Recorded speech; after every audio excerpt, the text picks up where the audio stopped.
Hello everyone, good morning అందరికీ. ఈరోజు morning lunch బాక్స్లోకి వచ్చేసి కోడిగుడ్డు ఉల్లికారం అయితే ప్రిపేర్ చేస్తున్నా. ఇది ఆల్మోస్ట్ అందరికీ తెలిసే ఉంటుంది. నేనైతే ఫస్ట్ టైం ప్రిపేర్ చేస్తున్నాను. ఇంకా మనకి ఎప్పుడు వెజిటేబుల్స్ ఇంట్లో లేనప్పుడు 2 ఎగ్స్ ఉంటే సరిపోతుంది. ఎగ్స్తో మనం ఇలా సింపుల్గా అన్నంలోకి కలిసే విధంగా అయితే కోడిగుడ్డు ఉల్లికారం అయితే ప్రిపేర్ చేసుకోవచ్చు. దీనికి పెద్ద ఇంగ్రీడియంట్స్ కూడా ఏమీ ఉండదు.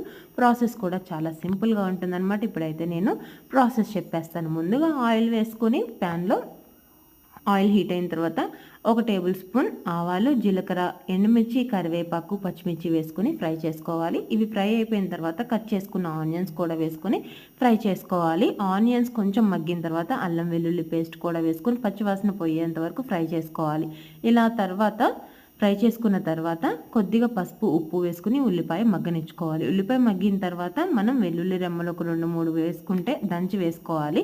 అరోమా అనేది బాగుంటుంది అనమాట. లేదా తాలింపులో వేసుకున్నా కూడా బాగుంటుంది. ఇంక ఇప్పుడైతే టేస్ట్కి తగ్గట్టు కారం వేసుకోవాలి. మీ టేస్ట్కి తగ్గట్టు, స్పైసీనెస్కి తగ్గట్టు కారం వేసుకోండి. ఇంకా కొద్దిగా ధనియాల పొడి, గరం మసాలా వేసేసుకొని ఉల్లిపాయ బాగా మగ్గిన తర్వాత ఆయిల్ కొంచెం సపరేట్ అయ్యేంత వరకు ఉల్లిపాయని మగ్గించుకోవాలి.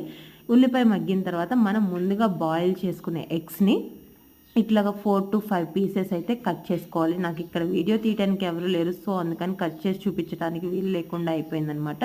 ఇంకా ఉల్లిపాయ చూడండి పూర్తిగా మగ్గిపోయింది. ఇలా మగ్గిపోయిన తర్వాత ముందుగా మనం కట్ చేసుకునే ఎగ్స్ కూడా ఇప్పుడు లోపల సొన ఉంది కదా, ఆ సొన అనేది బ్రేక్ అవ్వకుండా కలుపుకోవాలన్నమాట. లేకపోతే అదంతా కూడా ఆ సొన అంతా కూడా స్మెల్ వచ్చేస్తుంది. సో అవి బ్రేక్ అవ్వకుండా, నలిగిపోకుండా ఇట్లా ఎగ్స్ వేసేసి కలుపుకొని ఒక 2 to 3 మినిట్స్ పాటు లో ఫ్లేమ్ మీద కుక్ చేసుకొని కొంచెం దింపేసేటప్పుడు కొత్తిమీర వేసుకుని దింపుకుంటే చాలా టేస్టీగా కోడిగుడ్డు ఉల్లికారం అయితే రెడీ అయిపోతుంది.